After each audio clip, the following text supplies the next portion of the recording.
תאמינו לי, לא תכננתי את החיים האלו ככה. אוכל סרטים באמצע היום, משום מקום דופק מקלחת. מדברים איתי על שאיפות, אני משתעל מסיגריה.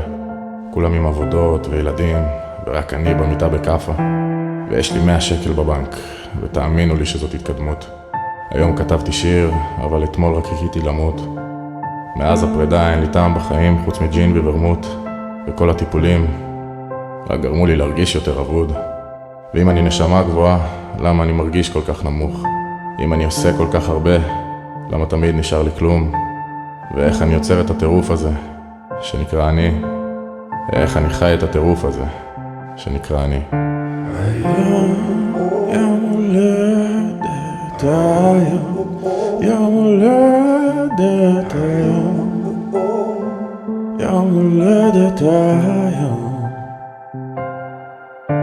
היום יום הולדת היום, יום הולדת היום, יום הולדת היום. ואין לי מה להילחם, אין לי מה להוכיח. אין לי מה להתווכח או לטאטא מתחת לשטיח. אין לי על מי להישען, או לרגע להניח את הראש בתקווה שיבינו. אל תסמנו עליי וי כדי להגיד אבל היינו. היום הסתכלתי במראה, הזאת שלא מחמיאה. התיישבתי בלי חולצה, עם כל צמיגי הבושה. לקח לי כמה דקות לזהות את מי שמולי שם. העיניים שבורות, לא מסודרות, ריקניות מתחושה. אז חיפשתי אהבה, ויצא לי קצת שנאה. רק רציתי לברוח, אבל התחילה המלחמה, והתקצרה הנשימה. כשחיפשתי חמלה, אבל לא מצאתי נשמה.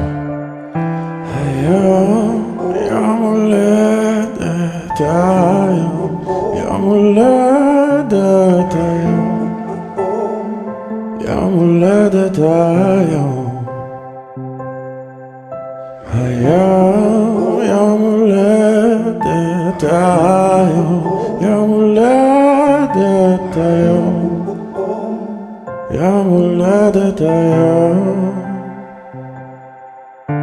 אז אולי אצא לרקוד, אולי ארגיש משהו. אולי ברחבה אזכר שאני מישהו.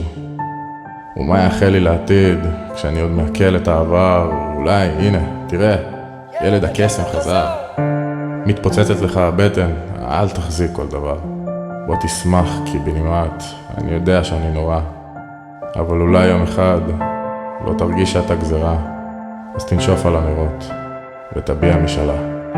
היום יום הולדת היום, יום הולדת היום, יום הולדת היום, היום יום הולדת היום, יום הולדת היום, יום הולדת היום. לא יודע מה אני חושב על זה.